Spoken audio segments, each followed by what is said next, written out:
Ministère d'autres Christo, une communauté de foi engagée, conduite sous l'onction de l'appel de Dieu, pasteur Mathieu. Rodons-nous, visionnaire de l'œuvre. Notre mission est d'apporter un enseignement profond et accessible à tous, basé sur l'enseignement du Christ.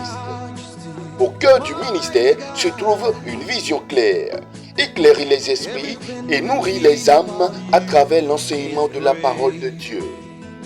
Le ministère propose une variété de programmes éducatifs, notamment des études bibliques, des programmes de croissance spirituelle. Que vous soyez frère ou sœur de la communauté d'Autre Christo, ou simplement en quête de nos communautés chrétiennes, nous vous invitons chaleureusement à participer à nos différentes réunions. C'est l'occasion idéale de se rassembler dans la prière, le partage et l'adoration. Retrouvez nos communautés au Bénin, au Cameroun, en France et bien plus encore. Nos programmes ont lieu tous les lundis, au temps de prière, tous les mercredis, un enseignement biblique via le centre de formation biblique d'Autre Christo. Tous les vendredis, un moment de prière et de partage. Tous les dimanches, un culte de 16h à 17h30. Retrouvez également nos lives diffusés sur nos réseaux sociaux, Facebook, YouTube, TikTok, les mardis, jeudis et dimanches. Pour plus d'informations ou pour nous contacter, Contact France, plus 33 07 55 88 54 19. Contact Bénin, plus 229 01 97 68 89 75, plus 229 01 59 10 88 02.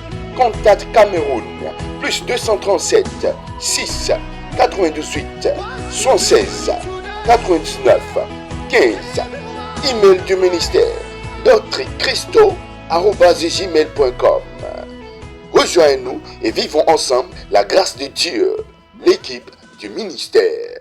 Et donc, la parole de Dieu se présente sous différentes formes.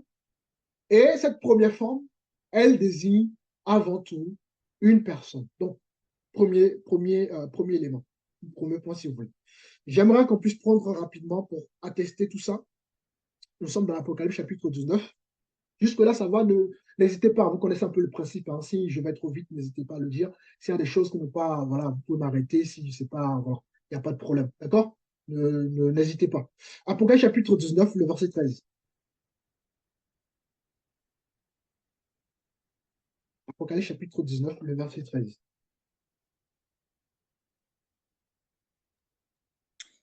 J'ai lu au nom de Jésus-Christ. Et il était revêtu d'un vêtement teint de sang. Son nom est la parole de Dieu. Alléluia. Alléluia. J'aime la parole. Alors, donc, il était vêtu d'un manteau teint de sang. Et son nom, le nom de qui? Le nom de Jésus. Et son nom s'appelle quoi? La parole de Dieu, ce qui fait justement l'objet de notre cours de ce soir. Donc, son nom fait l'objet, son nom s'appelle, pardon, la parole de Dieu. Je voudrais aussi qu'on puisse prendre Jean chapitre 1, si quelqu'un peut lire le verset premier, s'il vous plaît. Jean 1, 1. Uniquement le verset 1, s'il vous plaît.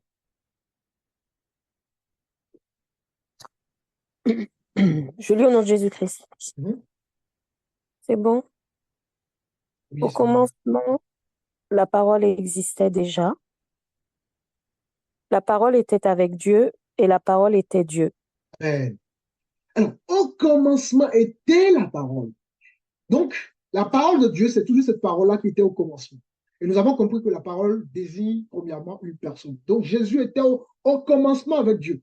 Jésus n'a pas existé par la manifestation à partir de Marie, parce que les gens j'entends souvent ces hérésies-là, et les gens parlent de l'existence de Dieu à partir justement de sa naissance via justement Marie, ce qui est absolument faux. Jésus existait depuis le commencement. Là, nous voyons juste son incarnation, mais il existait. De toute façon, ça fait partie des trucs que nous allons voir, l'existence de Dieu. Quand nous allons rentrer dans dans la doctrine dans la christologie, donc la doctrine autour de Christ. Donc, au commencement était la parole, et la parole était avec Dieu, et la parole était Dieu. Donc, cette parole était au commencement déjà avec Dieu. Et la Bible nous dit que cette parole était, n'est-ce pas, était avec Dieu, et la parole était Dieu. D'ailleurs, si vous descendez un peu plus bas dans le verset 14, on nous dit que la parole a été faite chair et a habité parmi nous, pleine de grâce et de vérité. Et nous avons contemplé sa gloire, une gloire comme celle du Fils unique venu du Père.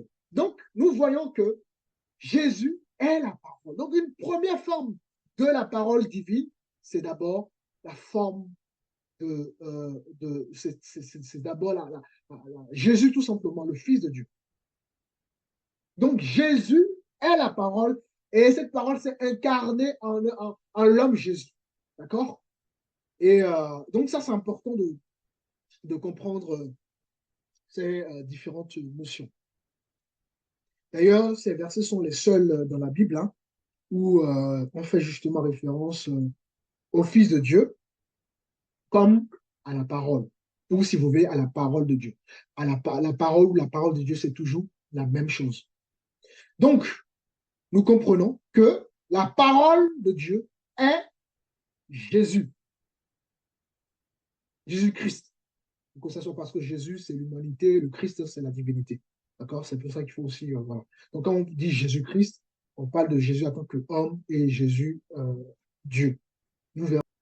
Donc, c'est le rôle du Fils de Dieu, justement par sa vie, hein, et, par sa parole, justement, de nous révéler le caractère de Dieu, de nous révéler la volonté de Dieu. Rappelez-vous, on va le prendre, nous sommes dans Jean, nous allons voir les pharisiens vont demander à Jésus, mais montre-nous le Père. Et Jésus leur dira que depuis le temps que je suis avec vous, vous dites encore que montre-moi le Père. Alors, Jean chapitre 14, si quelqu'un peut me lire à partir de verset 6, s'il vous plaît.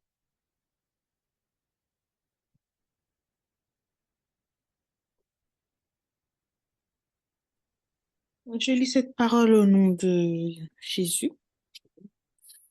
Donc, Jean 14, verset 6. Yahushua lui dit, « Moi, je suis le chemin, la vérité et la vie. Personne ne vient au Père excepté par moi. » Vous continuez. Si vous me connaissiez, vous connaîtriez aussi mon Père. Mais dès maintenant, vous le connaissez et vous l'avez vu. Philippos lui dit. C'est bon, vous voyez? C'est-à-dire, c'est sous-entendu que si vous me voyez, ben, vous voyez le Père. Vous voyez? Vous voyez le Père au travers de moi. Donc, Jésus était là de manière visible. La parole était là avec justement ces hommes et ces femmes de manière visible, de manière audible.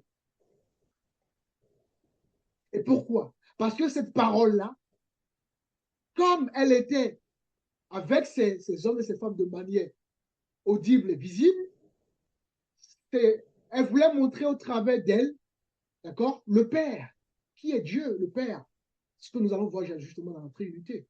Donc, au travers de Jésus, on pouvait voir le Père, tout simplement.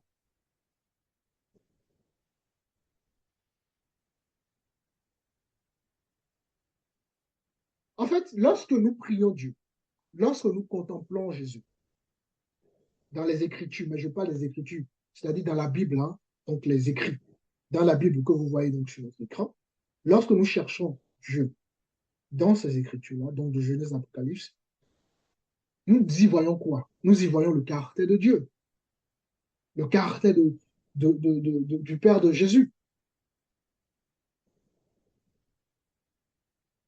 Pourquoi? Parce que justement, le Père n'est pas différent en termes de caractère de son Fils, Jésus-Christ. Donc, au travers de Jésus, on pouvait voir le caractère de Dieu. C'est pour ça que cette parole est Jésus. Et Jésus s'est montré visible pour justement révéler le Père. C'est ce que nous avons lu dans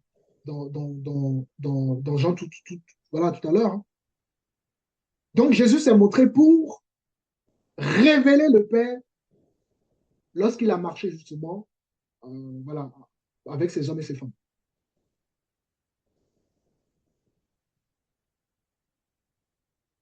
Donc, oui, la parole est Dieu.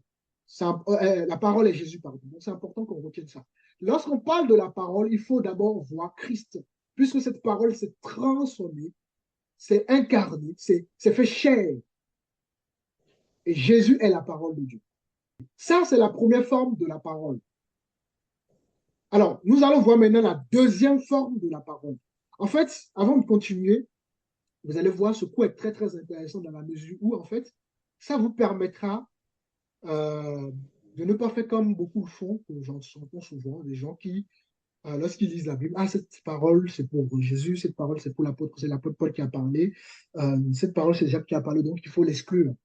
En fait, c'est vraiment ça le but de ce cours, qu'on comprenne les choses. On va comprendre qu'en fait, toute la parole dans son ensemble n'est pas à trier. Toute la parole dans son ensemble est Dieu, est de Dieu, est la parole de Dieu. Et vous allez voir, ça va être très, très intéressant de nuancer, voilà, de faire très, très attention à cette façon de vouloir faire les choses parce qu'on a envie de prendre ce qui nous arrange et dès lors que ça ne nous arrange pas, on dit, ah, vous savez, c'est l'apôtre Paul qui a donné des conseils, donc c'est pas de Dieu. Vous voyez? Et c'est très, très dangereux d'avoir ce type de raisonnement. Et on aura un autre cours aussi qui va encore aller beaucoup en profondeur, qui s'appelle l'itinérance. L'itinérance, ça veut dire absence d'erreur. Nous verrons que là, il n'y a aucune erreur dans la Bible de Genèse à l'Apocalypse. Aucune erreur. Aucune. Alors, je ne parle pas des traductions, je parle des manuscrits, hein, les textes originaux. Il n'y a aucune, même pas une erreur de virgule. Et lorsque vous allez comprendre ces choses-là, et quand on va encore rentrer dans les canons, que vous allez voir les cours sur les canons, je vais vous dire que vous allez être choqué, mais choqué positivement. Pourquoi? Parce que Dieu a utilisé des êtres humains avec des défauts, des êtres humains avec des cultures différentes, des êtres humains avec des mentalités différentes, n'est-ce pas? Pour nous adresser ta parole. Et quand vous regardez, d'accord, il y a eu plus de 40 auteurs qui ont écrit la Bible. Et ces 40 auteurs ne se connaissaient même pas en dehors de Luc. Et Dieu a fait les choses de telle manière que si vous lisez Genèse, Apocalypse, il y a une telle perfection que vous ne pouvez que rendre gloire à Dieu. Ce n'est pas un peu comme les musulmans qui sous prétexte que Gabriel est venu et a communiqué donc, le Coran, non. C'est-à-dire que Dieu est passé par des hommes pour nous montrer des choses parfaites, incroyables. Et j'espère vraiment que ces différents cours vont approfondir votre foi avec le Seigneur, vont faire en sorte que vous puissiez encore, voilà, vous puissiez encore vous enraciner dans la parole et ne pas être ébranlé. Vous louez un Dieu vivant, les amis. Un Dieu qui est réel, un Dieu qui agit, qui n'a pas de commencement, qui n'a pas de fin, et qui vous connaît qui nous connaît dans le sein des saints. Rappelez-vous, il dira à Jérémie, avant que tu ne naisses, je te connaissais. Ça, c'est important. Donc, voilà l'objectif aussi de ces cours. Alors, revenons maintenant à notre cours. Donc, la deuxième forme, hein, la parole de Dieu, désigne une déclaration divine qu'on appelle des décrets de Dieu. Alors, je répète, nous avons vu que la parole de Dieu, d'accord, désigne Jésus-Christ. C'était le premier point que nous avons vu. Et là, nous sommes en train de vouloir voir donc la deuxième forme, hein, de la parole. Et la parole, dans sa deuxième forme, désigne une déclaration divine, c'est-à-dire des décrets de Dieu. Quelqu'un peut me dire ce qu'est un décret, s'il vous plaît? Il n'y a pas de mauvaise réponse. Hein.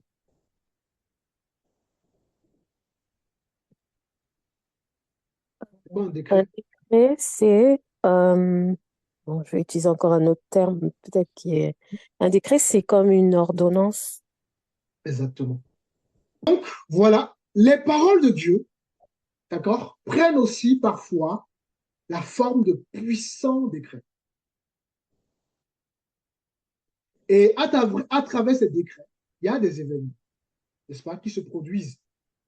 Il y a des choses qui viennent à l'existence. Souvent, nous disons, d'accord, Dieu appelle à l'existence les choses qui n'existent pas. Ce sont des décrets de Dieu. Et d'ailleurs, c'est ce que nous allons voir dans Genèse. Alors, on fait un tour rapidement dans Genèse. Si quelqu'un peut prendre Genèse chapitre 1, le verset 3, s'il vous plaît, les amis.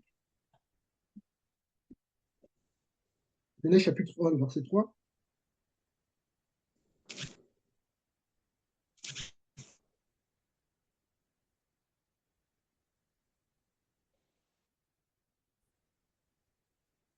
Je lis au nom de Jésus-Christ. Amen. Genèse 1, Oui. verset 3. Dieu dit qu'il y ait de la lumière, et il y eut de la lumière. Amen.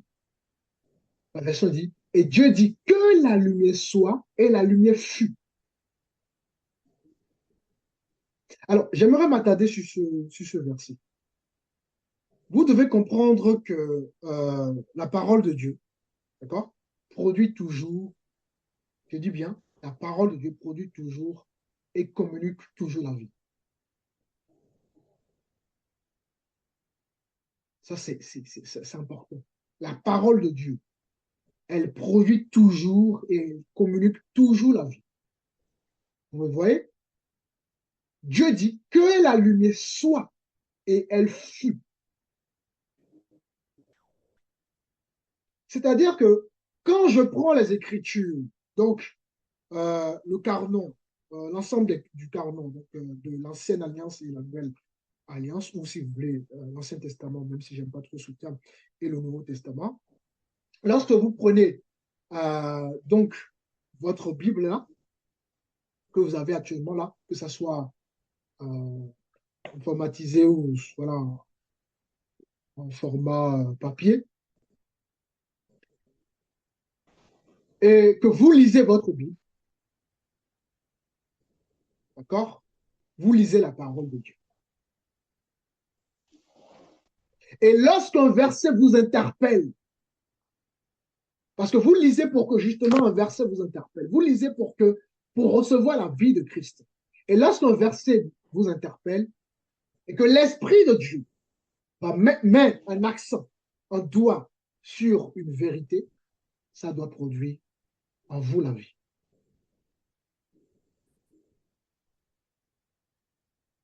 Ça doit produire en vous, au travers d'une illumination, n'est-ce pas, une transformation, un bouleversement intérieur. Rappelez-vous, j'avais utilisé l'exemple de Martin Luther. Et Martin Luther était un prêtre. Un prêtre qui faisait les choses par ses propres œuvres, comme on le voit dans l'Ancien Testament, où les gens faisaient les choses, voilà, veulent plaire à Dieu de par leurs propres capacités, ce qui est complètement impossible. Et Martin Luther, étant un prêtre, faisait les choses par ses propres capacités. Et un jour, il tombe sur le livre de Romains, chapitre 3, verset 17, donc qui dit que le juge vivra par la foi. Qu'est-ce qui s'est passé, comme je vous le disais? Il a été bouleversé. Il a été bouleversé à l'intérieur. Donc, il a été délivré de ce joug religieux, d'accord, qui le poussait à faire les choses par lui-même, à ne pas attendre de Dieu, à faire les choses, voilà, pour demain dire, voyez ce que j'ai fait ceci, j'ai fait cela. Il était comme ça, Martin Luther. Et le Saint-Esprit va mettre un doigt sur le livre de Romains, chapitre 1, le verset 17. Et ce verset qu'il a lu, je ne sais pas combien de fois, d'accord, ce verset qu'il a lu, à un moment bien précis, l'Esprit a illuminé ce passage. Et ensuite, comme l'Esprit a illuminé ce passage, il a ouvert, enfin, le Saint-Esprit a ouvert son intelligence. à la fois son intelligence spirituelle et intellectuelle aussi, parce que voilà, c'est aussi important. Nous avons vu dans Romains chapitre 12 que Dieu veut qu'on puisse aligner nos pensées à ses pensées. Et lorsqu'on est impacté par justement les pensées du Seigneur, ça renouvelle notre pensée, notre intellectuelle, notre intelligence en nous. Et donc, c'est ce que je trouve, moi, extraordinaire avec la parole du Seigneur. Vous pouvez lire les Écritures, les versets bibliques, je ne sais pas combien de fois, et un jour, le Saint-Esprit mettra un doigt là-dessus. Et à chaque fois, vous allez méditer le même verset biblique, le même verset que vous avez l'habitude de lire à chaque fois, parce que aussi, j'ouvre une petite parenthèse, c'est pour ça il faut surtout avoir ce cœur vraiment comment dirais-je, qui veut vraiment changer. Vous savez, vous, si vous venez devant la parole de Dieu avec l'orgueil, avec celui qui sait tout, vous n'allez rien recevoir. Vous pensez pourquoi les gens qui ont bac plus 15, bac plus 20, les doctorats, tout ça, vous pensez pourquoi ils ne comprennent pas? Parce qu'ils viennent justement avec déjà des acquis. On ne s'approche pas, n'est-ce pas, de la parole du Seigneur avec des acquis.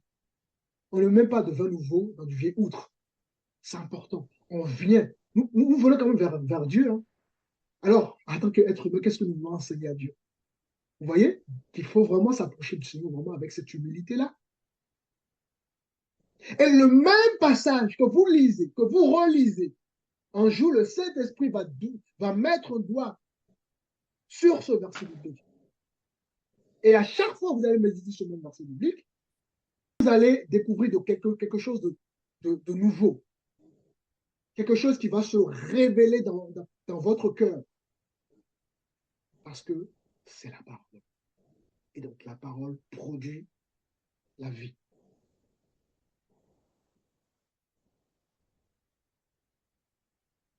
Vous savez, je vais faire une parenthèse avec l'homme. Vous savez, en tant qu'être humain, on va essayer, vous allez voir déjà, je pense que si je prends cet exemple avec vous, ça va encore beaucoup vous aider dans la compréhension de la chose. Regardez, nous sommes des êtres humains. Mais si vous prenez, si on prend notre cas, nous, ou bon, je vais plutôt prendre le cas des parents, des gens qui sont parents comme des enfants. Je pense que ça sera beaucoup plus simple. Lorsque vous allez reprendre vos enfants, et si vous reprenez vos enfants et que vous ne savez pas les mots qu'il faut utiliser, ce qu'il faut dire, croyez-moi, l'impact est irréversible dans la vie de vos enfants. Pourquoi? Parce que la langue de l'homme, de l'être humain, pourtant, on n'est pas Dieu. La langue de l'être humain, évidemment, Dieu nous appelle à produire la vie au travers de notre langue. Et malheureusement, dans la majorité des cas, nous produisons plus la mort que la vie. D'ailleurs, on va voir ça. C'est aussi intéressant de lire ces différents versets. C'est une parenthèse que j'ai ouverte rapidement pour la compréhension. Nous sommes dans Ecclésiaste chapitre 5. Quelqu'un prépare aussi Jacques chapitre 3. Ecclésiaste chapitre 5, le verset 6. Et Jacques chapitre 3, le verset 10. Ecclésiaste chapitre 5, le verset 6.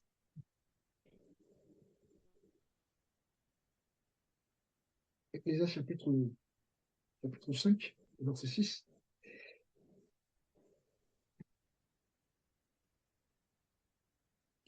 J'ai lu au nom de Jésus-Christ.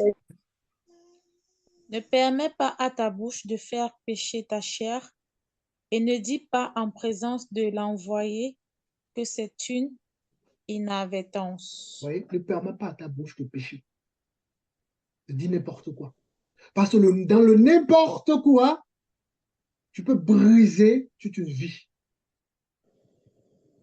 Il y a des parents qui ont dit à leurs enfants, ah, tu es bête, tu es bête, tu es bête, tu es bête, tu vas rien devenir. Tu es bête, tu vas... Regardez les enfants aujourd'hui. Ils sont devenus, n'est-ce pas, le fruit de ces paroles, qui sont des paroles de malédiction de la part de leurs propres parents. C'est terrible la parole. Et là, c'est uniquement à notre niveau en tant qu'être humain. Hein. Vous vous rendez compte? Uniquement à notre niveau, dans notre petite échelle. Alors, Jacques chapitre 3, le verset 10.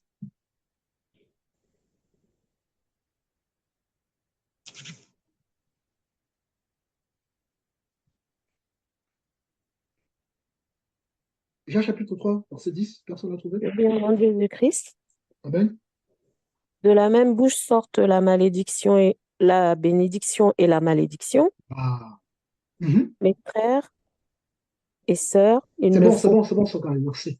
Vous voyez, de la même bouche, la bouche que nous avons, sortent la bénédiction et la malédiction, alors que nous sommes des êtres humains. Donc, de ce qui sortira de nos bouches,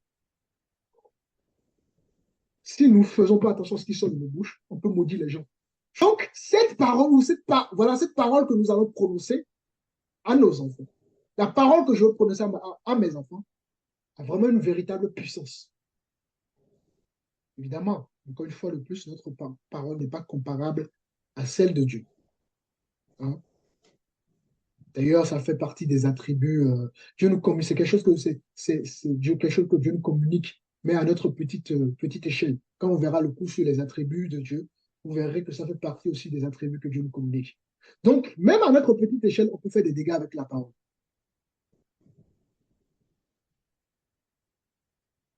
Vous savez, euh, dans la fonction pastorale, la chose la plus difficile, la chose la plus difficile, la chose la plus difficile est de s'adapter à chaque personne.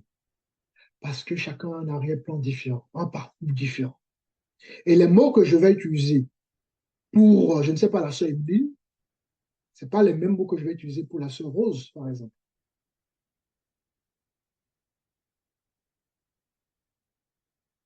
Pourquoi? Parce que la sœur Emeline et la sœur Rose sont différentes, elles ont un parcours différent.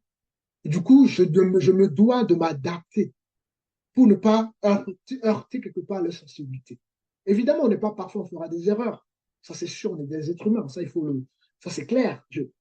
Mais je me dois de m'adapter en fonction des gens. Et c'est pour ça que parfois, quand les gens viennent, j'essaie de prendre le temps pour les connaître parce que c'est très, très important. Alors, pourquoi je dis ça à votre avis?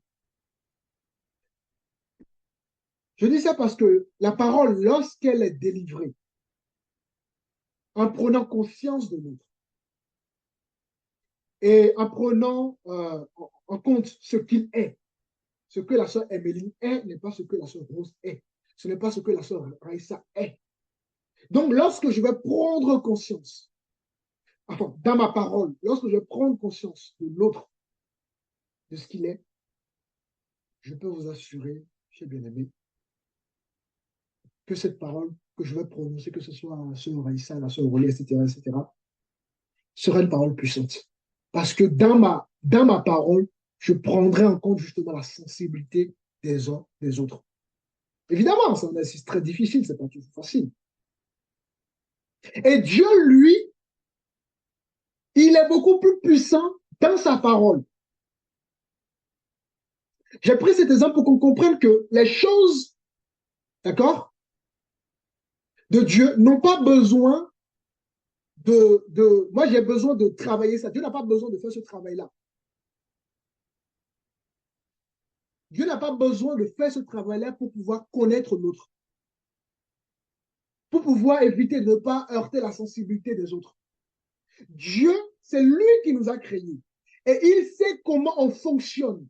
Donc, il va utiliser des mots qui sont d'une puissance folle parce qu'il est notre créateur. Il sait comment nous percevons justement les choses. Il sait comment, n'est-ce pas, nous sommes conçus.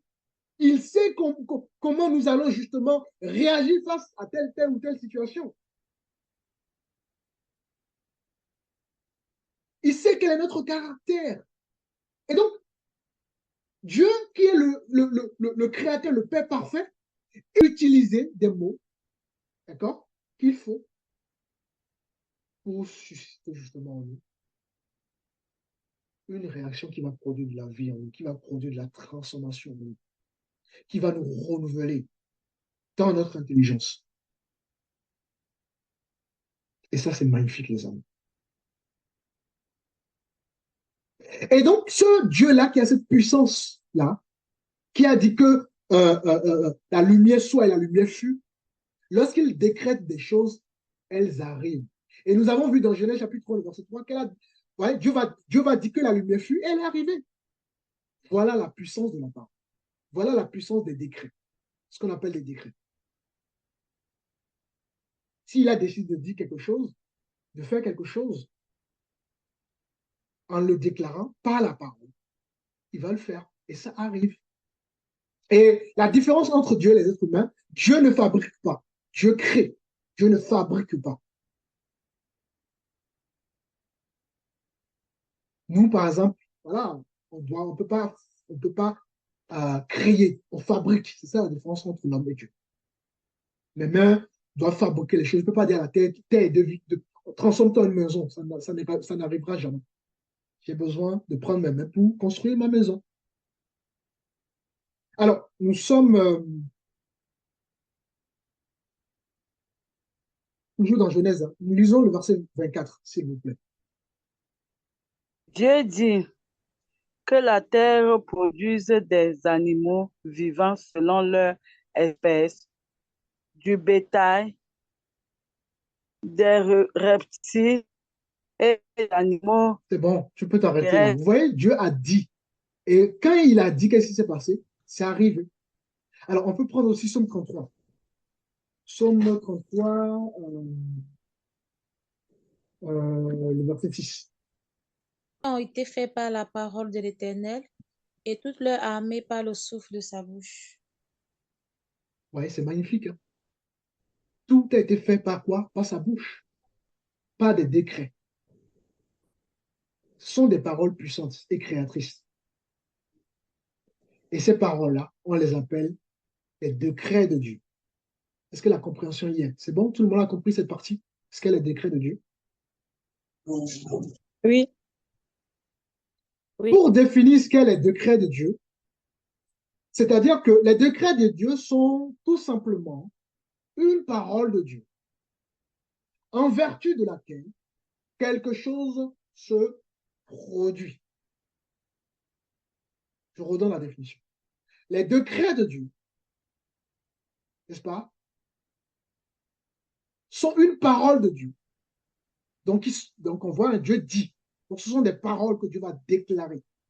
Sont une parole de Dieu en vertu de laquelle les choses en vertu de laquelle quelque chose se produit. C'est ça ce qu'on appelle les décrets de Dieu. Donc, la deuxième forme, justement, de la parole de Dieu.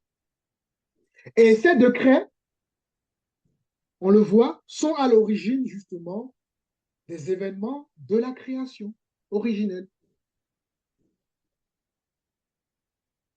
Et nous avons vu dans Somme 33 que ces décrets, d'accord, donc, permet justement à la terre de subsister.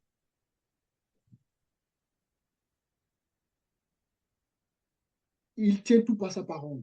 Vous voyez le soleil que nous voyons là, c'est suspendu. Hein? Il n'y a pas de... C'est suspendu, tout est suspendu dans le ciel. Ça, c'est la parole de Dieu.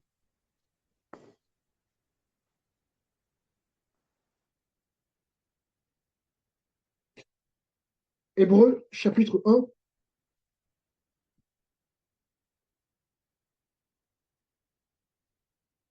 Et on peut lire le verset 3.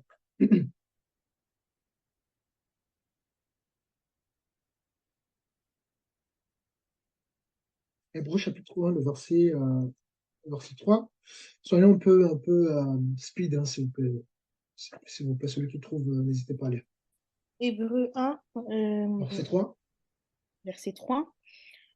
Lequel étant la splendeur de sa gloire et l'empreinte de son être, et soutenant toutes choses par la parole de sa puissance, ayant fait par lui-même la purification de nos péchés, s'est assis à la droite de la majesté divine dans les hauteurs. Amen. Ce qui m'intéresse dans ce verset, on dit que et soutenant toutes choses par sa parole puissante. Vous voyez? Dieu soutient toutes choses par sa parole puissante, par ses décrets. C'est-à-dire que si le monde ne s'écoule pas Ce n'est pas parce que voilà, on a décidé qu'il y ait la paix. Hein. Ce n'est pas parce qu'on a fait quelque chose. C'est parce que justement, Dieu soutient ce monde par sa parole puissante et créatrice. C'est important de le dire, de le préciser. C'est une parole puissante et créatrice.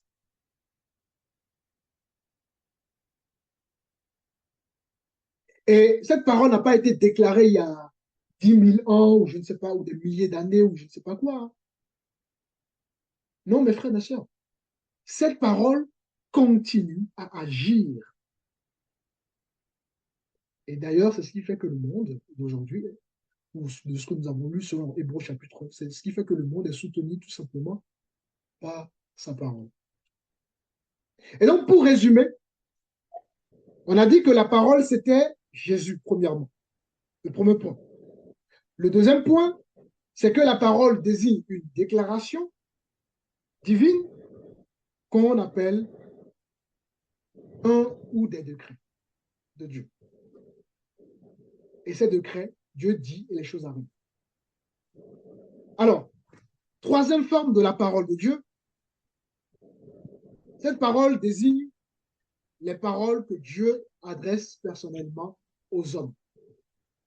Ah, nous allons voir, ça va être intéressant de voir s'il faut voir la parole de l'apôtre Paul ou l'apôtre Jean, ou je ne sais pas qui, comme étant la parole d'un homme.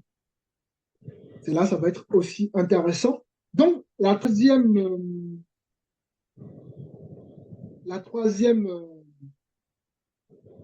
forme de la parole de Dieu désigne la parole que Dieu adresse personnellement aux hommes. Alors, vous devez savoir que la parole de Dieu c'est adressée personnellement aux hommes. Et cela n'a pas changé, justement, son autorité. Ça reste la parole de Dieu. Dieu a communiqué parfois, n'est-ce pas, à ses créatures en s'adressant directement à eux, en leur parlant directement. D'accord? On le voit par exemple au début de la création, donc toujours dans Genèse, on peut prendre. Nous allons voir que Dieu a parlé directement à nos premiers parents.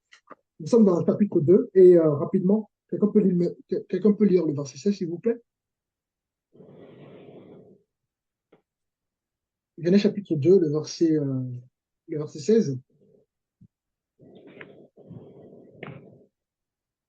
Genèse chapitre 2, verset 16. L'Éternel Dieu donna ses ordres à l'homme. Tu pourras manger de tous les herbes du jardin. C'est bon, arrête-toi là. Vous voyez, Dieu a donné un ordre, il s'est adressé personnellement à nos premiers parents.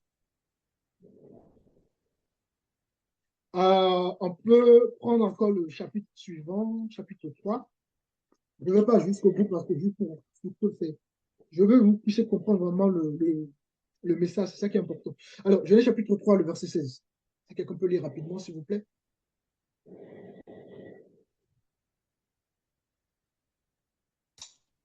Il dit à la femme, j'augmenterai la souffrance de tes grossesses, tu enfanteras avec douleur, et tes désirs se porteront vers ton mari, mais il dominera sur toi. Continue. Il dit à l'homme, c'est bon. Vous voyez, il a dit à la femme et il a dit à l'homme. Donc, Dieu s'est adressé aux hommes. Parfois, Dieu s'adresse aussi à un groupe d'individus. Rappelez-vous, Moïse a reçu les 10 commandements, comment Dieu s'est adressé justement à Moïse et à son peuple, le peuple Israël. Et même chose dans la Nouvelle Alliance. Si on peut prendre le livre de Matthieu chapitre 3, rapidement. Regardez un peu, Matthieu chapitre 3, le verset 17. Venu des siens dit, celui-ci est mon fils bien-aimé et en qui, j'ai pris plaisir. Vous voyez? Et donc, au travers de ces exemples que je viens de prendre, nous voyons que Dieu s'adresse personnellement aux hommes. La voix qu'ils ont entendue est la voix même de Dieu. Et ces paroles sont, n'est-ce pas, revêtues d'une autorité divine et entièrement digne de confiance.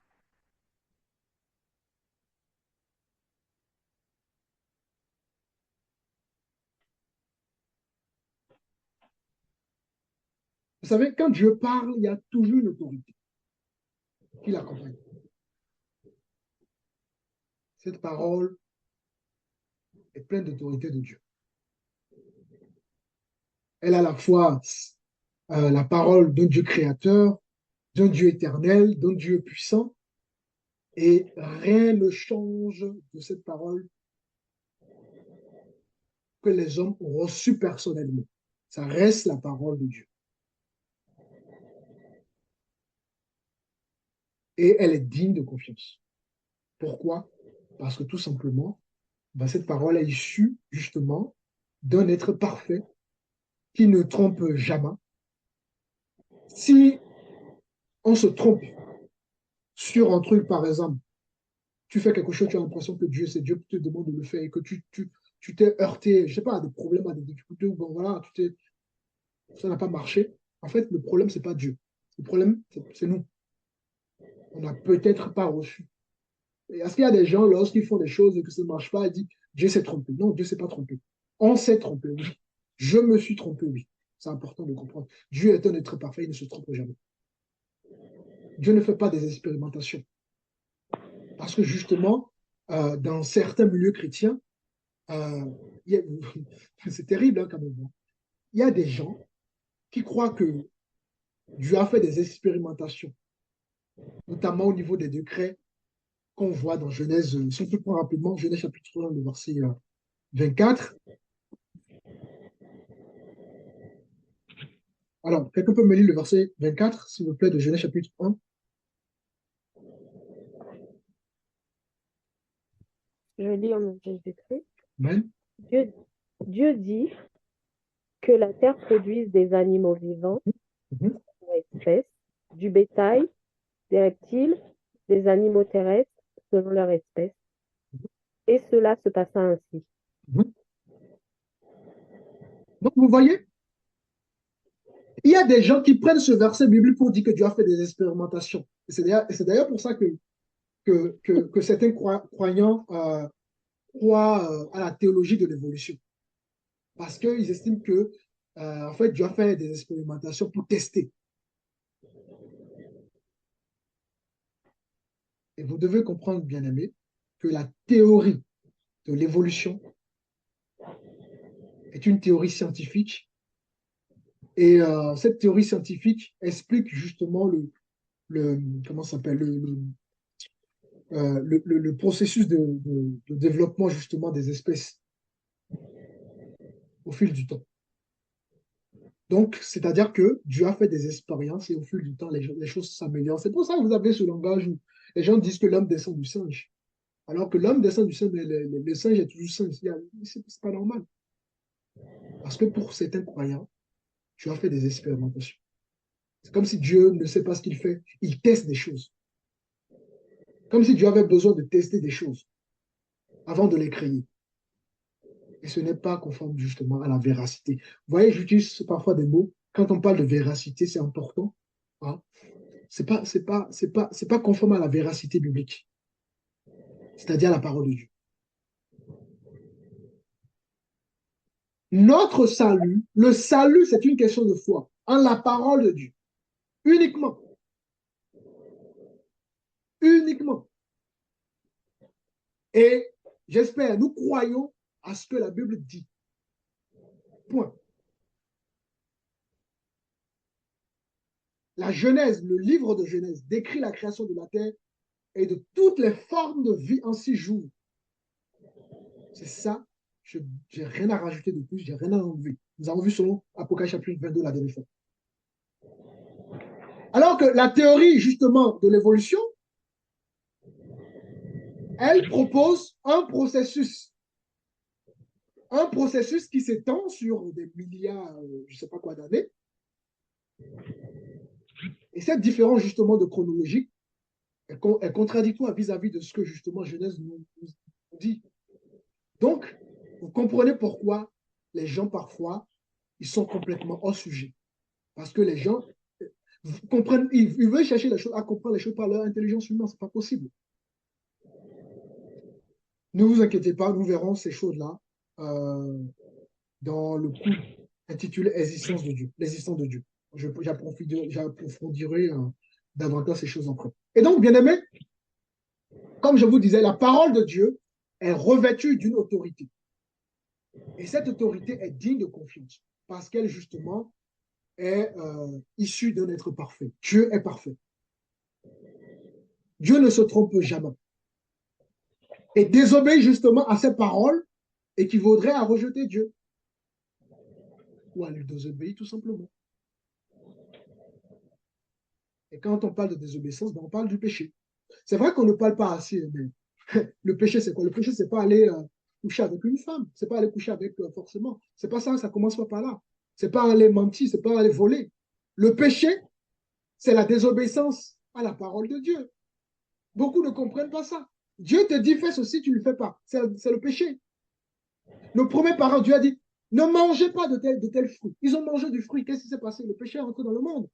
Le péché, ce n'est pas forcément les actions extérieures, extérieures à notre. Voilà. Le péché, c'est d'abord la désobéissance à Dieu.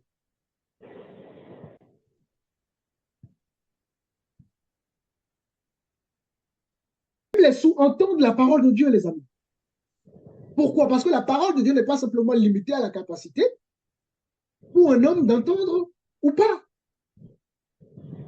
Elle va au-delà de tout ça. Pourquoi? Parce que c'est la parole d'un être parfait. Et nous devons comprendre et saisir ces choses ce soir.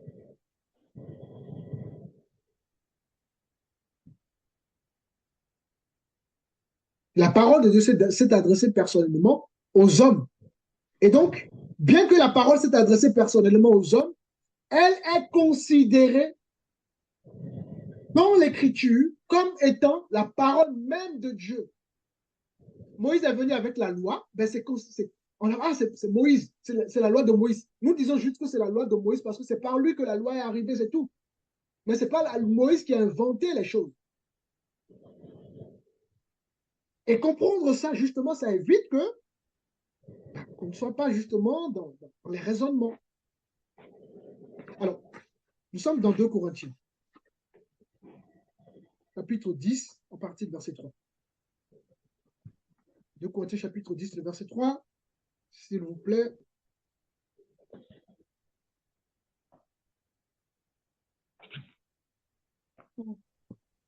Deux Corinthiens 10, Verset 3, oui.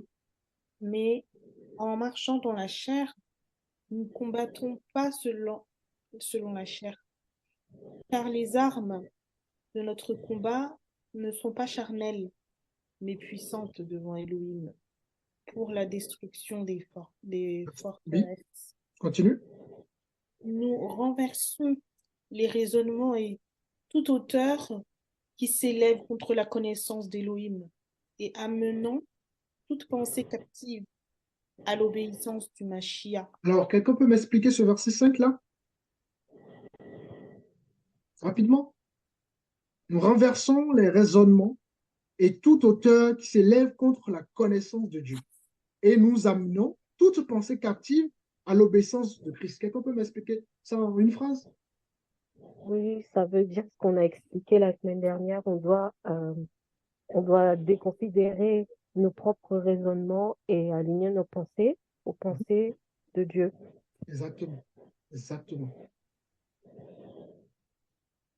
Et ça, nous avons la réponse. Pourquoi? Nous avons la réponse dans le verset 4.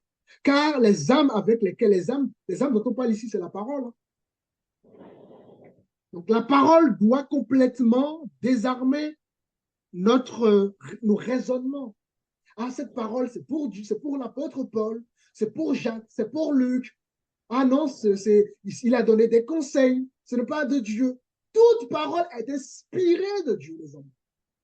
Toutes. Et donc, lorsque nous prenons les choses qui nous arrangent pas, lorsqu'on entend plutôt les choses qui ne nous arrangent pas, ben on va attribuer une parole qui doit être une parole de Dieu à des hommes. Parce que ça ne nous arrange pas.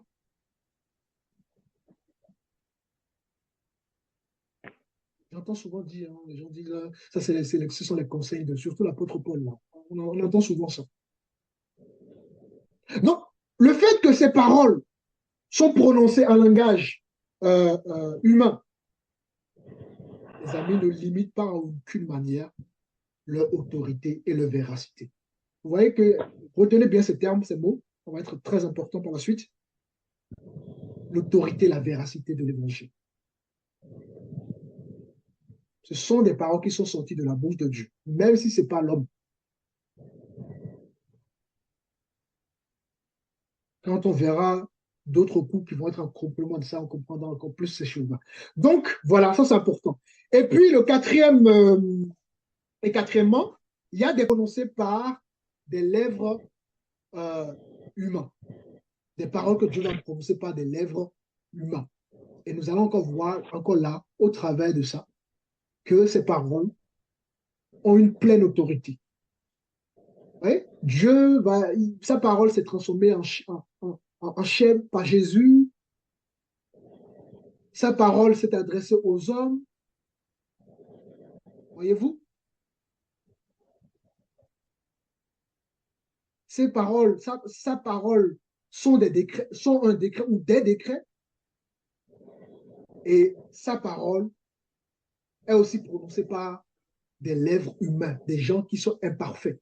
Dieu va utiliser des lèvres humaines, pardon, pour nous adresser sa parole. C'est bon? Je vais prendre encore quelques minutes. Et puis... Pasteur, tu as dit le 3, c'était la parole prononcée par des lèvres. Non, on est au quatrième point là. On n'est plus au 3, on est au quatrième point. Oui, mais le 3, tu l'as appelé comment? Le 3, la parole adressée aux hommes. Ah, adressée aux hommes, La d'accord. parole que Dieu adresse personnellement aux hommes. Personnellement, Oui, mets j'ai le compris. mot personnellement. Merci. Personnellement aux hommes. Personnellement aux hommes. Voilà. Merci. Je pense qu'il y a une question de la sœur Yassi. Oui, sœur Yassi. Oui, c'est juste que, en fait, j'avais une question qui me ronge depuis. Euh, Tout à l'heure, vous avez dit que le péché, ou entre guillemets, à moins que j'ai mal compris, c'est pas le mensonge, c'est pas autre chose, c'est la désobéissance à la parole de Dieu. Mais non, c'est pas ce que j'ai dit. d'accord. Donc j'ai mal compris alors. Ouais, tu as peut-être mal. Ouais, ça se trouve, c'est moi qui je me suis peut-être mal exprimé. Évidemment, le péché, l'impudicité, le mensonge, tout ça, c'est un péché. Mais en fait, ce que je voulais faire comprendre, c'est que généralement, nous limitons le péché par des actions charnelles que nous posons par la suite. Alors que ça commence déjà par la désobéissance. Dieu te dit d'aller à gauche, tu ne vas pas à gauche, c'est déjà un péché. En fait, d'accord. Vous avez compris, oui, c'est vrai que c'est péché. Mais ce que je veux savoir, c'est que le manque, la désobéissance à la parole de Dieu, bah, la parole de Dieu aussi, parce que Dieu aujourd'hui peut aussi nous dire de ne pas mentir, en fait. Enfin, c'était plus en fait ça, en fait, qui me faisait réfléchir un peu. Parce que la parole de Dieu aussi dit de ne pas mentir. Oui, le mensonge, c'est un péché. Le mensonge, c'est un péché. Donc, il n'y a aucun problème à ce niveau-là. Mais quand je parle de désobéissance, il ne faut pas forcément voir voilà, le mensonge comme l'exemple que tu as pris. Il ne faut pas forcément voir le mensonge. Il ne faut pas forcément voir l'adultère. Il faut d'abord voir, par exemple, je te donne un exemple très, très simple. Imagine que pendant que tu es en train de travailler, d'accord, Dieu te dit de ne pas aller au travail demain. Si tu vas, c'est le péché. Exact. Tu comprends ce que je veux dire? Exact. Voilà. En fait, le péché commence d'abord par la désobéissance à Dieu. Et puis après, il y a la liste, toute la liste que nous connaissons tous, hein, bien évidemment. D'accord, d'accord. Ça va là? Ok, oui, c'est bon, là, j'ai compris. Ok, parfait. J'ai compris. Merci. Sois béni, je t'en prie. Alors, donc, j'étais au quel point tout à l'heure? Quelqu'un peut me rappeler juste ouais, au quatrième point. Donc, le quatrième, la quatrième forme de la parole de Dieu, la parole de Dieu prononcée par des lèvres humaines. Alors, vous savez que Dieu avait fréquemment utilisé des prophètes. Je ne parle pas des prophètes d'aujourd'hui, d'ailleurs, nous verrons la différence. Dieu avait fréquemment utilisé des prophètes par lesquels voilà, il a parlé, il continue de nous parler, parce que ces paroles aussi sont donc écrites. Hein, et aujourd'hui, voilà, on se sert de ça pour marcher dans les voies du Seigneur. Et même s'il s'agit des paroles humaines prononcées en langage humain, ordinaire, pas des êtres humains ordinaires, imparfaits, l'autorité de ces paroles ne change pas. La véracité de ces paroles ne change pas.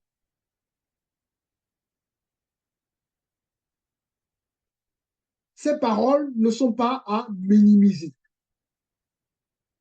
Elles sont entièrement les paroles de Dieu. Alors pour ça, j'aimerais qu'on puisse prendre Deutéronome, parce que c'est aussi l'un des soucis aussi que nous avons parfois aussi, enfin pas tous heureusement, certains milieux, surtout les milieux sectaires là, Deutéronome 18.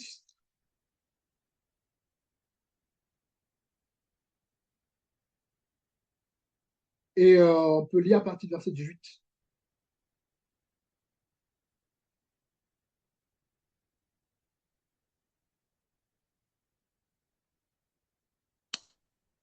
Je lis au nom de Jésus-Christ. Amen. Je, je leur susciterai du milieu de leurs frères un prophète comme toi.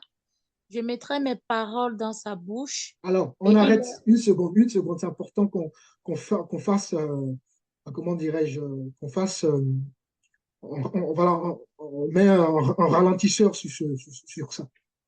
Je mettrai mes paroles dans sa bouche. C'est important, ça va. Je mettrai mes paroles dans sa bouche.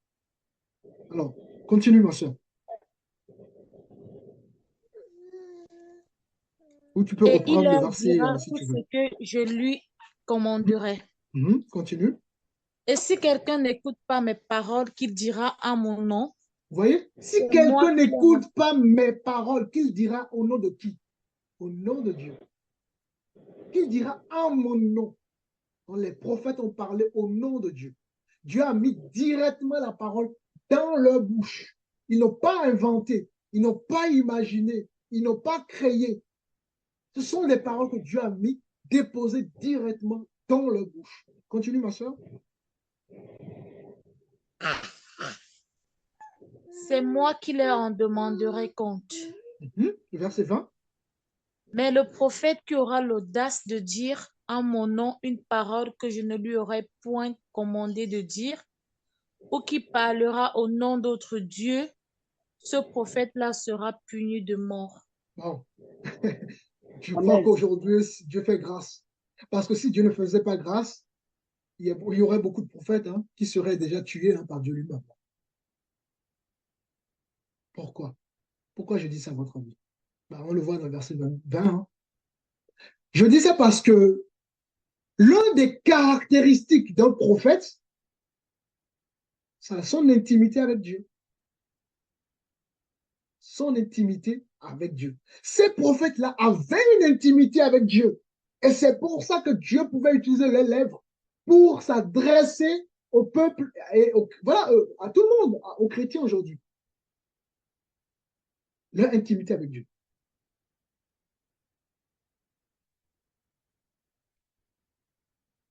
Regardez dans les Écritures la caractéristique des vrais prophètes. C'est parce qu'ils ont véritablement une intimité avec le Dieu. Quand nous regardons Moïse, qui était aussi un prophète, il n'est pas que prophète, mais qui était aussi un prophète, et à chaque fois Dieu lui parlait. C'est des paroles qu'il a lui-même reçues, venant directement de Dieu. Notamment quand il allait dans la tente d'assignation, quand il est allé sur la montagne. Dieu lui parlait comme un ami. Et pourquoi? Parce qu'il avait une intimité avec Dieu. Parce qu'il avait une dévotion, parce qu'il avait une consécration avec Dieu. Et en cela, Dieu pouvait s'adresser à lui. Moi, je suis toujours surpris aujourd'hui de voir la majorité des prophètes, pour ne pas dire toutes les prophètes, qui prophétisent sur scène à tout bout de champ. Et on découvre plus tard que ce sont des gens qui ont des vies de païens. Nous avons aujourd'hui des prophètes qui sont impudiques. Pourtant, ils prophétisent. Des prophètes qui sont des voleurs, pourtant, ils prophétisent. Des prophètes qui sont des gens chanteurs, pourtant, ils prophétisent. Des prophètes qui sont des dragueurs, pourtant, ils prophétisent. Des prophètes politiciens même, ça on le voit surtout en Côte d'Ivoire, ça. Trop de prophètes politiciens. Parce qu'ils pensent qu'à leur ventre. Voilà notre génération d'aujourd'hui.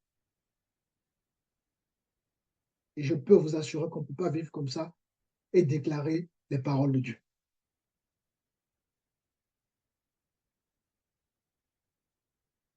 Lorsqu'on est un véritable prophète, nous avons une communion avec Dieu. On a une intimité avec Dieu. On connaît les Écritures, on est enseigné. Il y a des prophètes qui, doctrinalement ou théologiquement. J'espère que ces mots-là, voilà. Quand on dit théologiquement, on parle de la doctrine théo. Hein, on a vu un théo, Poumeux, nous avons vu tous ces mots-là, les discours de Dieu. Encore que cela ne vous fasse pas peur. Hein. Donc il y a des prophètes doctrinalement, qui ne connaissent rien doctrinalement, qui sont juste là à prophétiser, à dire des bêtises. Un prophète n'a plus rien à inventer. Les prophètes dont leurs paroles ont été écrites, bon, on le sait. La Bible, le canon a été scellé. Quand nous allons voir, le canon a été scellé. De Genèse à Apocalypse, c'est scellé. On n'a plus rien à rajouter. Nous avons vu dans Apocalypse chapitre 22 qu'on n'a plus rien à rajouter ni à enlever. Donc, un prophète n'a plus rien à inventer. Chaque prophète, tout ce qu'un prophète est censé dire, en tout cas les prophètes, c'est encore des vrais prophètes aujourd'hui, doivent être, comment dire, les paroles de nos prophètes d'aujourd'hui doivent s'appuyer sur ce qui est déjà écrit.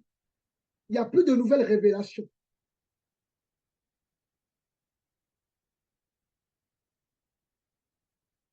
Il n'y a plus de nouvelles révélations. Et je peux vous garantir avec assurance que beaucoup de prophètes de notre époque sont complètement à côté de la plaque. En tout cas, tout du moins de ceux que j'ai déjà eu l'occasion d'écouter, d'entendre.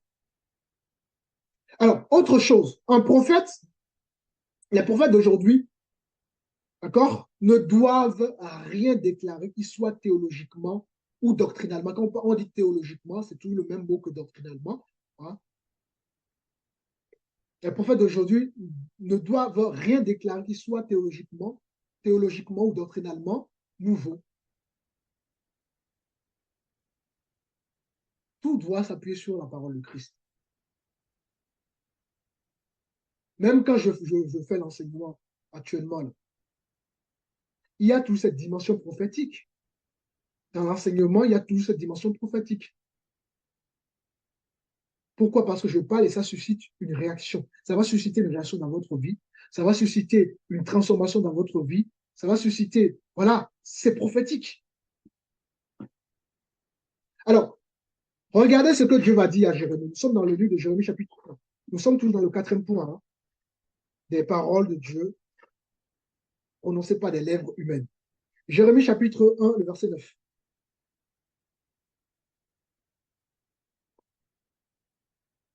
Je finis bientôt, hein, ne vous inquiétez pas. Jérémie chapitre 1, le verset 9. Je lis au nom de Jésus-Christ. Amen. Puis l'Éternel étendit sa main et toucha ma bouche. Et l'Éternel me dit, voici, je mets mes paroles dans ta bouche. Vous voyez? Voici, je mets mes paroles dans ta bouche. Donc, Jérémie, lorsqu'il prophétisait, c'était les paroles de Dieu. Et donc, voilà, on n'a pas à dire, ah, c'est un homme qui a parlé. Non, Dieu a utilisé les lèvres humaines pour parler, pour s'adresser à nous. Et cette parole a la même autorité que la parole de Dieu. C'est la parole de Dieu, mais sous la forme des lèvres humaines. C'est toute les choses extraordinaires de notre Dieu. Je vous assure, quand vous regardez comment Dieu a utilisé l'homme imparfait pour rendre la Bible parfaite, vous dites, waouh, il n'y a que Dieu qui peut faire des choses comme ça. Dieu a utilisé les lèvres humaines pour s'adresser à nous. Donc, ce n'est pas parce qu'un prophète parle, je parle des prophètes, hein, pas les prophètes d'aujourd'hui, hein, attention, les prophètes, d'accord, qui, voilà, dont leurs paroles sont inscrites justement dans la Bible, dans son ensemble. Hein. C'est la parole de Dieu également. Et cela a coûté à Jérémie de parler de la part de Dieu. Parce que quand on répète ce que le Seigneur nous dit, de dire véritablement, ben, cela suscite des combats, des rejets. Ça amène la persécution, voilà, pour la plupart justement des prophètes. Regardez les prophètes aujourd'hui. À autant de Jésus, les prophètes, on les fuyait parce que ils ne caressaient pas les gens. Donc, voilà, vous comprenez ce que je veux dire. Mais les prophètes d'aujourd'hui, voyez-vous, on les acclame parce on les chatouille les oreilles, comme Timothée le dira. On leur dit ce qu'ils veulent entendre.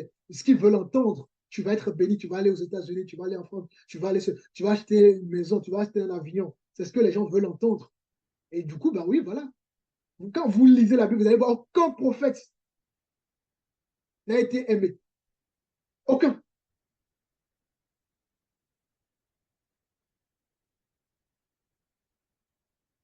Les véritables serviteurs de Dieu sont traités de manière, voilà. En tout cas, un vrai serviteur qui est dans la parole, n'aura pas beaucoup d'amis. Moi, je ne fais. C'est pour ça que, voilà, l'œuvre de Dieu, moi, je ne le fais pas pour avoir la foule. Hein. Je peux vous garantir ça. Pourquoi? Parce que ce que je prêche, ça dérange des gens. Voilà, les gens n'aiment pas la vérité. Et on doit être capable de dire. Voilà. Alors, je ferme cette parenthèse. Et donc, lorsque Dieu parlait au travers des prophètes, ce que les prophètes disaient, par les lèvres humaines, c'était considéré comme étant aussi vrai et digne d'être reçu par les êtres humains. C'était Dieu lui-même. J'aimerais qu'on puisse prendre Ézéchiel chapitre 2 aussi. Je prends pas mal d'exemples. Il y a tellement d'exemples, mais je ne peux pas tout prendre. Je prends quelques-uns pour, voilà, pour qu'on voit vraiment cette chose-là. Ézéchiel chapitre 2.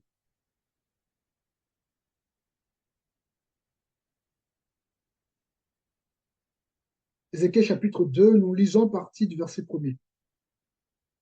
Alors, je lis rapidement. Il me dit, fils de l'homme, tiens-toi sur tes pieds et je te parlerai. Dès qu'il m'eut adressé ces mots, l'Esprit entre en moi et me fit tenir sur mes pieds. Et j'entendis celui qui me parlait. Le verset 3, il me dit, fils de l'homme, je t'envoie vers les enfants d'Israël, vers ces peuples rebelles qui se sont révoltés contre moi. Eux et leurs pères ont péché contre moi jusqu'au jour même où nous sommes, pardon, point. Le verset 4, ce sont des enfants à la face impudente et au cœur endurci. Je t'envoie vers eux et tu leur diras, écoutez ceci, tu leur diras, ainsi parle le Seigneur l'Éternel. Le verset 5, qu'ils écoutent ou qu'ils n'écoutent pas, car c'est une famille de rebelles. Ils sauront qu'un prophète est au milieu d'eux. Le verset 6, et toi, fils de l'homme, ne les crains pas et ne crains pas leur discours, quoique tu aies auprès de toi des ronces et des épines, et que tu habites avec des scorpions.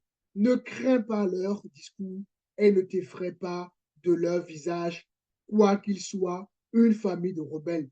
Tu leur diras mes paroles. Vous avez vu? Jérémie n'a pas dit des paroles venant Ézéchiel, pardon, n'a pas donné des paroles venant de lui. C'est des paroles de Dieu. Vous pouvez tout lire, même lire le chapitre 2 aussi, c'est aussi intéressant. On ne prendra pas le chapitre 2 pour aujourd'hui. Vous pouvez noter ça si vous voulez. Donc, voyez-vous, le fait qu'elle soit prononcée par des lèvres humaines ne diminue en rien, justement, leur autorité. C'est la parole de Dieu, pas la parole des hommes.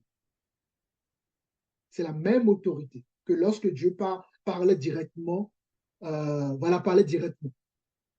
Pourquoi? Parce que Dieu leur a réellement parlé dans leurs intimités. Ils ont eu cette relation avec le Seigneur et Dieu leur parlait vraiment. C'était vraiment des paroles divines. Pardon.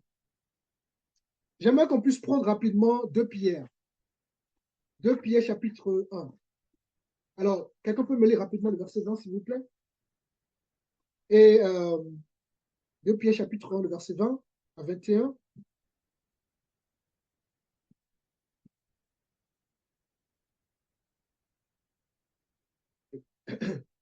2 Pierre chapitre 1, le verset 20 à 21. Je lis au Vous êtes nom là, de bien-aimé? Oui. Jésus-Christ. Sachant tout d'abord vous-même qu'aucune prophétie de l'Écriture ne peut être un objet d'interprétation particulière. Alors, relis, reprends. On va lire doucement. C'est important qu'on puisse lire ça. On ne va pas aller vite, vite, vite, vite. Reprends encore cette lecture, s'il te plaît, ma soeur. Sachant tout d'abord vous-même qu'aucune prophétie de l'Écriture ne peut être un objet d'interprétation particulière. Vous voyez? Aucune écriture on ne doit pas associer l'écriture à des groupes de personnes, à une personne. Non, non, non, aucune. On continue, ma soeur. Car ce n'est pas une volonté d'homme qu'une prophétie a jamais été apportée. Vous voyez? Ce n'est pas par la volonté que l'homme a parlé. Ce n'est pas par sa volonté. C'est pour ça que toute l'écriture est inspirée de Dieu.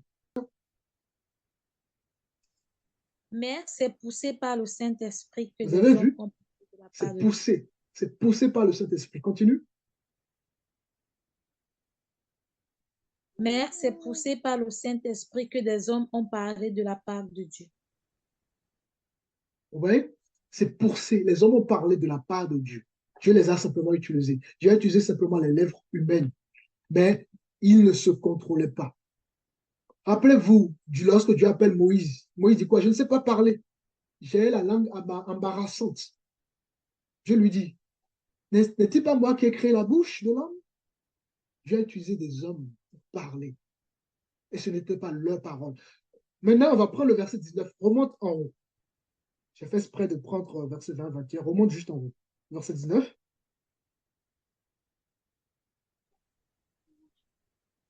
Et nous tenons pour d'autant plus, et nous tenons pour d'autant plus certaine la parole prophétique à laquelle vous faites bien de prêter attention, comme à une lampe qui brille dans un lieu obscur. Alors, nous devons faire quoi? Il faut qu'on prête quoi? Attention à qui? À ces paroles que les hommes, que Dieu a utilisé les lèvres humaines pour s'adresser à nous. Et nous devons prêter attention à ces paroles. C'est fort, hein? Je ne sais pas si vous vous rendez compte de la dimension de ces choses. Est-ce qu'on nous dit maintenant non? Non. Est-ce qu'on nous dit non? Ne prenez pas. Non. Toutes ces paroles, c'est important, les amis.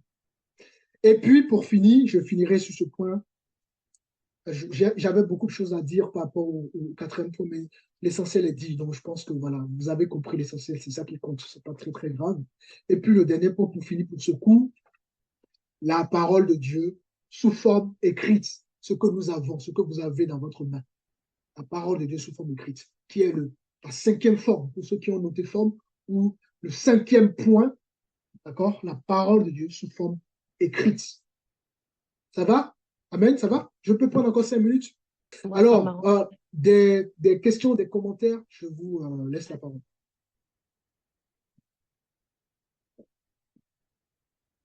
N'hésitez pas, hein, bien-aimés, profitez, profitez. Des commentaires, des questions? Oui, comme juste un petit quelque chose qui me tracasse un peu. Comme tu nous Mhm. dis, là, on a lu tous les passages où on a dit que Dieu met sa parole dans la bouche, sur les lèvres Mhm. des hommes. Et souvent, quand on parle de ces gens-là, on parle des prophètes, Jérémie, tout ça. Et Mhm. le problème qu'on rencontre souvent, c'est que les personnes nous disent, comme tu disais tout à l'heure, oui, mais là, c'est Paul. Parce qu'ils considèrent Paul comme, peut-être pas comme étant un prophète, donc sa parole est souvent contestée ou amoindrie. Donc Est-ce que tu sais que l'authenticité le de sa salut que nous parole, avons, 95% de ce qui nous sauve, ça vient de la révélation que Paul a reçue. Est-ce oui, que les gens, tu vois, oui, 95% de la nouvelle naissance, elle vient de l'apôtre Paul. oui. Et pourtant, il s'oppose quand même Ouais, aux 10% de ce que... à- tout. Même que- le passage, on va le voir, ne vous inquiétez pas. Le passage où Paul dit, je donne des conseils. Nous allons étudier ce passage, ne vous inquiétez pas, c'est Mhm, prévu. mhm. Aucune, même aucune. Toutes les paroles sont inspirées de Dieu. Donc, si on prend euh, le verset qui dit toute l'écriture est inspirée de Dieu, qu'on comprend Apocalypse 22, bah, on comprend là que il y a juste pas à interpréter quoi que ce soit de de ce qui n'est pas écrit ou révélé, en fait. En fait, même, Donc oui, là, oui, tout à fait, oui, oui. Vas-y, vas-y. du coup, je comprends pas ce combat-là, souvent là, lié au fait que Paul a dit ci, Paul a dit ça. Enfin, je sais Parce que pas, les moi, gens veulent justifier des choses qu'ils font, en fait. En fait, quand quelqu'un fait quelque chose et que là, on Mhm. commence par lui montrer que là, c'est pas bien ce que la personne fait, elle Pas- va maintenant chercher à justifier la chose, en fait, si tu veux. D'accord. Mais comment on doit réagir face à ça? Parce que quand tu mets la Mhm. parole, tu vois, c'est comme le verset qu'on devait méditer. Tu déposes la parole hein, devant la Mhm. personne Mhm. et qu'elle continue de justifier. Là maintenant, qu'est-ce qu'on fait? En fait, ce qu'il faut faire tout simplement, il faut, comme Paul le dira, il ne faut pas mener des discours inutiles. Tu dis ce que tu as dit, si la personne n'écoute pas, tu as dit ce que tu as dit, tout simplement. Malheureusement, on ne peut pas forcer les gens. Dans tous les cas, on ne peut pas forcer les gens, hein. On peut leur faire comprendre les choses. S'ils comprennent, voilà. S'ils ne comprennent pas, ben voilà, on va remettre leur vie, leur sort dans la main du Seigneur, tout simplement. Malheureusement, on ne peut pas forcer les gens. En fait, on ne devrait même pas se poser cette question, savoir cette parole. En fait, Dieu nous donne la Bible. Mhm. Donc, ça suffit largement Mhm. pour prendre cette Bible sans raisonner. C'est tout. La Bible, on a vu en Romains chapitre 10, le verset 17, là-bas, vient de ce qu'on entend, vient de la parole de Dieu. Donc, quand on dit parole de Dieu, c'est pas simplement Matthieu, c'est pas simplement Luc, c'est Genèse et Apocalypse. C'est ça la Bible. Et quand nous allons voir les canons, tu vas voir comment ça s'est passé avec le temps et tout ça. Le canon, c'est le Genèse et Apocalypse. En fait, ce sont des livres qui ont été. La Bible, c'est un peu comme c'est une bibliothèque qui contient des livres, en fait, tout simplement. Et tout ça a été scellé pour que ça puisse être l'objet de notre foi. Donc, nous n'avons pas à rejeter et à dire cette parole, non, non, on ne doit pas être dans ce débat-là, en réalité. Mhm. Mais Ouais. bon, nous sommes dans une génération où les gens veulent se justifier par. Tu vas voir hein, quelqu'un qui veut prendre, je te donne l'exemple, les gens qui regardez un peu, heureusement, les communautés où on impose de l'argent aux gens. Les gens vont prendre les versets hors de leur contexte parce qu'ils vont prendre ce qui les arrange. Les gens veulent toujours prendre ce qui les arrange, en fait, si tu veux. Ouais. Tu vois. Alors que non, on ne prend pas ce qui nous arrange. Nous devons nous soumettre tout simplement au Seigneur et dire Amen, tout simplement. Donc, quand tu fais face à des gens qui, malheureusement, font des choses et pour attribuer une parole à des hommes et que bah, tu les interprètes qui ne comprennent pas, en fait, il faut Ils laisser. essaient ta conviction, en fait, Mhm, mhm, ils ont envie de contrer ta conviction par des raisonnements exactement. non basés sur la parole, en fait. C'est Mhm. ça. On a vu hein, 2 Corinthiens chapitre 10, hein, les raisonnements, hein, on Oui, doit renverser les raisonnements oui, et oui. aligner nos pensées aux pensées du Seigneur. C'est tout. Mhm. Et ça fait tellement un grand bien dans notre vie. Les gens ne se rendent pas compte. C'est ça. C'est pour ça qu'on a trop de frustrés dans nos milieux. Mhm. Bon. D'accord, Mais il merci. ne faut pas faire plus que voilà, on dit les choses. L'essentiel, Mhm. c'est de dire les Mhm. choses. Maintenant, si les gens ne comprennent pas, on confie leur sort entre les mains de Dieu. Il n'y a que lui Oui, seul qui peut, voilà. d'accord. Sois béni. Très bien. Dit, ça rejoint un peu ce que tu as dit concernant genre, le Seigneur peut utiliser n'importe qui pour faire passer un message, que ce soit un païen ou un chrétien. Oui, mais c'est plus de la même manière. En fait, ce que nous avons dans la Bible, aujourd'hui, Dieu ne fonctionne plus comme il fonctionnait avec Moïse aujourd'hui. C'est pour ça que nous avons justement la Bible qui est notre livre, hein, qui est voilà, notre source. Quand on va le voir dans la cinquième partie de la parole qui désigne euh, voilà, les écrits que nous avons. Nous allons voir que les choses ont. Voilà.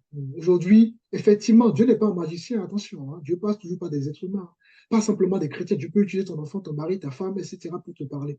C'est à nous d'être à l'écoute. Mais comment il va te parler? Il te ramènera toujours à la parole. Celui qui va te parler ne te dira pas quelque chose qui soit en dehors de la parole. Si c'est en dehors de la parole, ce n'est pas Dieu. C'est pour ça que quand les gens nous parlent, il faut vérifier si c'est écrit. Si c'est écrit, on dit Amen. Donc Dieu peut effectivement, de toute façon, Dieu parle. La Bible déclare Dieu parle tantôt d'une manière, tantôt d'une autre. Hein. Dieu n'est pas magicien, viens, je suis Dieu. Hein. Je te donne un exemple très simple. Imagine que tu dis que tu te soumets à Dieu. Je pense que la soumission, c'est quoi? La soumission, c'est quand tu te soumets à ton mari si tu es une femme. Évidemment, la soumission selon Dieu. C'est quand tu te soumets aux autorités établies dans les églises. Là, tu montres à Dieu que tu te soumets. Jésus dira, comment voudrez-vous dire que vous aimez Dieu et vous n'aimez pas votre prochain que vous voyez? Donc, quand on parle de l'amour que Seigneur, je t'aime, mais si tu n'aimes pas ton voisin à côté, tu n'aimes pas le Seigneur. Et souvent, malheureusement, les gens prennent Dieu et le riment comme un Père Noël ou un magicien qui doit venir avec qui on a une relation personnelle. Non. La relation qu'on a avec Dieu, ça passe par la communion avec les autres. Si je n'aime pas mon voisin qui est à côté, je n'aime pas Dieu. Si je ne me soumets pas à mon mari, si je suis une femme, je n'aime pas Dieu. Si je n'aime pas ma femme, je n'aime pas Dieu. Si je ne me soumets pas aux autorités. Et la soumission ne veut pas dire qu'il faut suivre les gens aveuglement, c'est pas ce que ça veut dire. Attention. Soumettre, c'est, je prends l'exemple de Macron. Si Macron, il y a des lois. Pourquoi même la Bible nous demande de respecter Macron? Même malgré tout ce que Macron est, la Bible nous demande de respecter Macron. Maintenant, si Macron vote des choses, fait des choses qui ne vont plus dans le sens de la parole de Dieu, nous avons le droit de ne pas le suivre dans ce cas-là. Mais s'il fait des choses, et nous savons que c'est bien pour nous, comme la loi, je prends par exemple les lois liées à l'autoroute. S'il y a des lois qui sont votées, qui sont bien pour nous, ça évite les accidents. C'est bien. Donc, nous devons nous soumettre aux lois de Macron. Parce que c'est bien pour nous, pour le bien-être de tout le monde. Mais si demain, Macron dit, allez, toutes les femmes, avortez-vous, avortez. Là, on va dire non, malgré que ça soit une autorité. Alors, nous arrivons à obéir, parfois, nous obéissons aux gens qui sont aux autorités qui sont dans le monde, mais parfois, nous n'obéissons pas forcément aux gens qui sont établis dans l'Église, alors que parce que les gens, malheureusement, c'est ça, en fait. Bon, après il faut, les gens, en fait, c'est un manque d'enseignement des fois aussi. Hein. Voilà, malheureusement, voilà, les gens ont besoin d'enseignement et il faut, voilà. Sinon, toute la relation que nous avons avec Dieu se traduit par la relation que nous avons les uns avec les autres. S'il n'y a pas cette relation avec les autres, parce que nous ne voyons pas Dieu. Donc, nous sommes des menteurs. Jacques nous dit, hein, nous sommes menteurs si nous disons que nous aimons Dieu et nous n'aimons pas nos voisins, nous n'aimons pas nos prochains. Ce que tu vois. Donc ça, c'est vraiment... De toute façon, on parlera de ça, je pense. Et là, il faut faire très, très attention à ces choses. Très, très attention. Parce que malheureusement, beaucoup ont l'impression que Dieu est un magicien, qu'il viendra te parler. Non. Le même jour, tu as prié Dieu, le lendemain, Dieu ne te parle pas ton mari ou ta femme. Le lendemain, Dieu ne peut te parler pas même ton patron. Je peux te parler dans le train, dans le bus, dans le métro, pas quelqu'un. Mais souvent, nous attendons Dieu qu'il vienne en chair en os. Oui, je suis Dieu, je suis... Non, ce n'est pas comme ça que Dieu fonctionne. Mais bon, c'est pour ça que je bénis votre vie, pour ceux qui vous avez fait de la parole, et vraiment que Dieu continue à vous fortifier, et surtout que ces paroles vraiment apportent, soit transformatrices dans votre vie, soit créatrices dans votre vie. Sinon, ça ne sert à rien de suivre des enseignements, hein, si derrière ça ne nous transforme pas. Donc voilà. C'est bon?